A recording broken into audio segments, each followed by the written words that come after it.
അനുദിന വിശുദ്ധർ മെയ് 22 കാഷ്യയിലെ വിശുദ്ധ റീത്ത.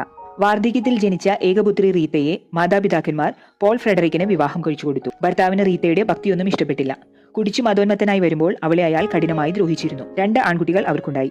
അവർ ദിനംപ്രതി അമ്മയോടുകൂടി ദിവ്യബലിയിൽ പങ്കെടുത്തിരുന്നു. അവളുടെ പ്രാർത്ഥനകളും പ്രാശ്ചിത്തങ്ങളും ദരിദ്ര സന്ദർശനങ്ങളും അവസാനം പൂവണിഞ്ഞു.